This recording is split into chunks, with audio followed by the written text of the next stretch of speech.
नमस्कार। वैनमोस्ट showreel plus में आप सबका हार्दिक स्वागत है। हमारे वैनमोस्ट शोरील में हम फिल्मों के बारे में, तरह तरह के फिल्मों के बारे में बातचीत करते हैं, लेकिन मलयालम में।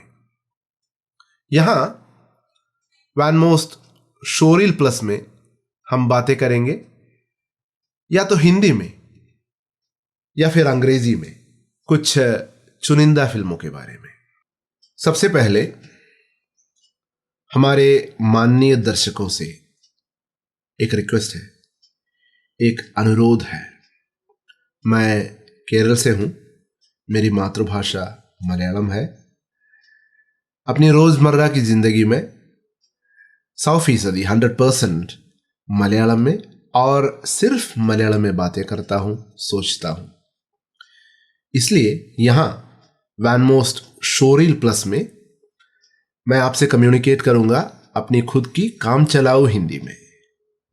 तो सविनय निवेदन यह है कि भाषा संबंधी, व्याकरण संबंधी या उच्चारण संबंधी जो भी खामियां, जो भी गलतियां आए, उसे प्लीज नजरअंदाज कीजिए।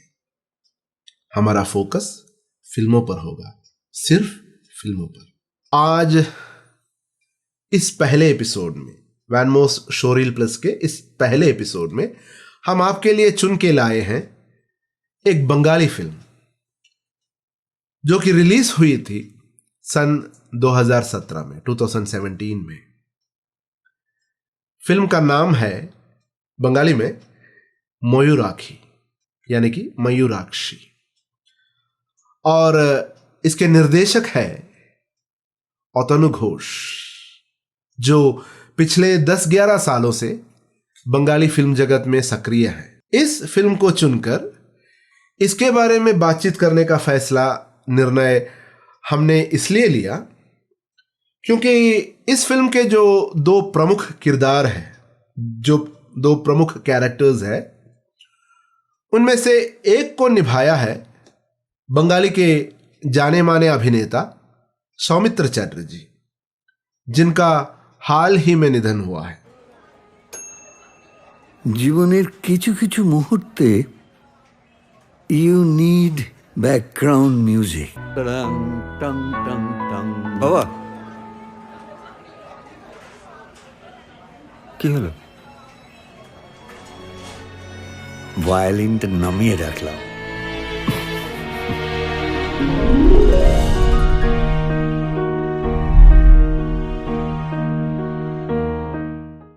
सौमित्र चटर्जी का फिल्मी जीवन शुरू हुआ था 1959 में सत्यजित राय के अपूर संसार में अपू की भूमिका करते हुए, और उसके बाद पिछले 6 दशकों में वे फिल्मी जगत और नाटकों में सक्रिय रहे, छाए रहे। सत्यजित राय, तपन सिन्हा, गौतम घोष, मृणाल सेन जैसे निर्देशकों के कई फिल्मों में इन्होंने काम किया। अपूर्व संसार से लेकर गणशत्रु तक सत्यजित राय के साथ इनकी बहुत सफल साझेदारी रही। एक समय ऐसा भी था जबकि सौमित्र चटर्जी और स्वर्गीय उत्तम कुमार का पर्दे पर जम के मुकाबला होता था बतौर अभिनेता। तो हमारे इस एपिसोड के बहाने हम सौमित्र दा को तहे दिल से श्रद्धांजलि भी अर्पित करना चाहेंगे। जैसे कि मैंने कहा, मयूराक्षी में दो प्रमुख कैरेक्टर्स, दो प्रमुख किरदार हैं।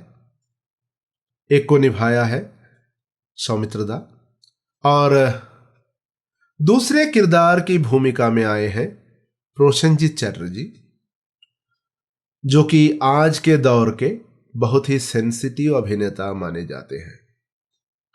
प्रोसेनजीत बंगाली और हिंदी के जाने माने अभिनेता विश्वजीत के सुपुत्र हैं। उन्होंने कई फिल्मों में बहुत ही संजीदा किस्म के, सेंसिटिव किस्म के अपने अभिनय से दर्शकों और आलोचकों का दिल जीता है। हाल ही में रिलीज हुई उनकी 2 फिल्में, ज्येष्ठ पुत्र और अतनु घोष की ही रविवार, इन दोनों में प्रोसेनजीत ने बहुत अच्छा अभिनय किया है। मयूराक्षी एक बाप और बेटे की कहानी है। कहानी शुरू होती है बेटे से। आर्यनील जो कि मिडिल एज्ड है, जिसकी 2 शादियां हो चुकी है और दोनों टूट चुकी है, और जो अमेरिका में रहता है, काम करता है, वो एक लंबे अरसे के बाद अपने पिता के पास पिता से मिलने आए हैं। पिता सुशोभन रॉय चौधरी जो कि 84 साल के 84 के हैं, शारीरिक तौर से अस्वस्थ रहते हैं और ऊपर से उनकी याददाश्त की भी कुछ प्रॉब्लम्स हैं। सुशोभन रॉय चौधरी प्रोफेसर थे, लेखक थे और उन्हें कई बातों में दिलचस्पी थी। लिटरेचर, साहित्य, संगीत, इतिहास इत्यादि। एक तरह से देखा जाए तो एक जीनियस किस्म का आदमी। लेकिन कभी कभी इनकी याददाश्त कमजोर हो जाती है और वर्तमान से एकाएक अतीत में चले जाते हैं। जब आर्यनील अमेरिका से आता है तो पिता सुशोभन को ऐसा लगता है कि बेटा जो क्रिकेट के मैदान में खेलने गया था वो खेलकर लौटा है। ये सालों पहले की बात है। सुशोभन रॉय चौधरी के सेहत का ख्याल रखती है, बहुत बखूबी ख्याल रखती है मल्लिका, जो कि वहां की हाउसकीपर है। सेहत संबंधी और याददाश्त संबंधी प्रॉब्लम्स तो है ही, लेकिन एक बड़ी समस्या, एक बड़ा प्रॉब्लम जो सुशोभन रॉय चौधरी को खाए जा रहा है वो है तन्हाई, अकेलापन, जिसका कि कोई इलाज ही नहीं। और जब आर्यनील अपने पिता के इस तन्हाई से, इस अकेलेपन से वाकिफ होते हैं, फेस टू फेस होते हैं, मुखातिब होते हैं, तभी उन्हें अपनी खुद की जिंदगी की तन्हाई का एहसास होता है। एकदम सूना पड़ गया है उनकी जिंदगी, एकदम अकेले हो गए हैं आर्यनील। आज दूर देश में, अमेरिका में एक मशीन की तरह काम कर रहे हैं आर्यनील, क्योंकि उनको अपनी खुद की जिंदगी का और बूढ़े बाप का ख्याल तो रखना ही है, ऊपर से जवान बेटे का कॉलेज का खर्चा और तलाकशुदा बीवी का खर्चा, यह भी आर्यनील की ही जिम्मेदारी है। इस बात का जिक्र वह अपने कॉलेज के जमाने की दोस्त सहाना से करते हैं। सहाना जिसकी शादी हो चुकी है, जिसकी एक जवान बेटी भी है, दिल ही दिल में वो आर्यनील से प्यार करती है। आर्यनील को भी उससे लगाव है। हाँ, तो मयूराक्षी की कहानी की ओर लौटते हैं। वैसे खास कुछ तो घटता नहीं है इस फिल्म में। अगर हम कन्वेंशनल नजरिए से देखें, इसमें खास कुछ घटता नहीं है। आर्यनील का विदेश से आना, पिता के सेहत संबंधी बातों में मसरूफ रहना, डॉक्टरों से इस बारे में बातचीत करना, एक दो दोस्तों से, खासकर सहाना से मिलना, यही सब होता है इस फिल्म में। इस बीच जिक्र आती है मयूराक्षी की। मयूराक्षी जो सुशोभन रॉय चौधरी की शिष्या थी, स्टूडेंट थी, जिसके साथ मिलकर सुशोभन जी ने किताबें रची थी और जिससे वे अपने बेटे आर्यनील की शादी कराना चाहते थे। सुशोभन रॉय चौधरी बीच बीच में मयूराक्षी के बारे में पूछते हैं और अंततः बेटा आर्यनील निकल पड़ते हैं मयूराक्षी को खोजने। क्या आर्यनील मयूराक्षी को खोज पाते हैं? कहानी में आगे क्या होता है, इसके बारे में जानने के लिए आपको फिल्म देखना होगा।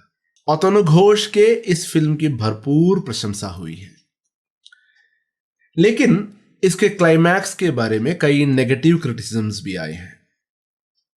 कई लोग, कई आलोचक इस फिल्म के क्लाइमैक्स से ज्यादा प्रभावित नहीं हुए। कुछ लोगों को ऐसा लगा कि फिल्म एकाएक एक झटके के साथ खत्म हो गई, या फिर ऐसा लगा कि इसका दी एंड ही ठीक नहीं है। क्या इस पक्ष से मैं सहमत हूं, या फिर क्या मुझे ऐसा लगता है कि इस फिल्म का जो दी एंड है, जो क्लाइमैक्स है, वो एकदम नेचुरल है, स्वाभाविक है? इस बारे में फिलहाल तो मैं कुछ भी कहना नहीं चाहूंगा। आप खुद ही देख के फैसला कीजिए। हाँ, बस इतना कहूंगा कि जो लोग सीरियस किस्म के, संजीदा किस्म के, मीनिंगफुल किस्म के फिल्म्स देखना पसंद करते हैं, उनके लिए मयूराक्षी एक मस्ट वॉच मूवी है। अब इस फिल्म के बारे में कहें तो इसकी पटकथा, screen play, direction, music, camera, ऐसे सभी पहलू पर अगर हम विचार करें तो मयूराक्षी शायद अव्वल दर्जे की एक फिल्म है। लेकिन इस चलचित्र का सबसे बड़ा आकर्षण है एक्टिंग। सौमित्र चैटर्जी और प्रोसेनजीत की एक्टिंग। सौमित्र दा, जो ज्यादातर समय कुर्सी पे बैठे हुए दिखते हैं, अपने आंखों और चेहरे के जरिए उन्होंने इतनी खूबी से अपने किरदार की मानसिक स्थिति को, तन्हाई को, अकेलेपन को प्रस्तुत किया है कि शायद शब्द कम पड़ जाए उनके तारीफ के लिए।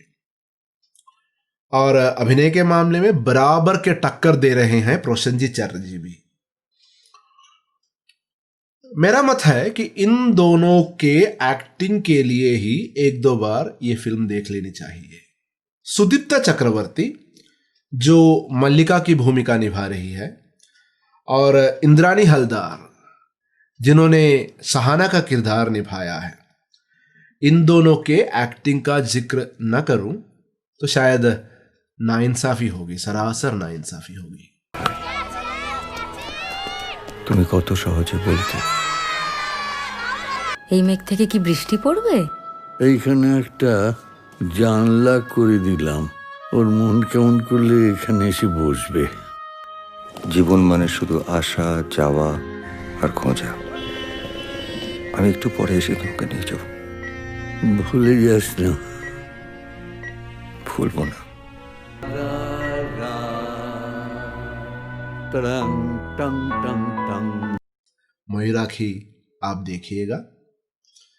फिल्म ऑनलाइन अवेलेबल है, नेटफ्लिक्स पे है और शायद ZEE5 पे भी है। हमारा ये एपिसोड अगर आपको पसंद आया तो बताइएगा जरूर। वैनमोस्ट शोरील प्लस के अगले एपिसोड में हम फिर मिलेंगे। बातचीत का ये सफर हम जारी रखेंगे। सौमित्र दा को हार्दिक श्रद्धांजलि अर्पित करते हुए मैं विदा लेता हूं। फिर मिलेंगे। नमस्कार।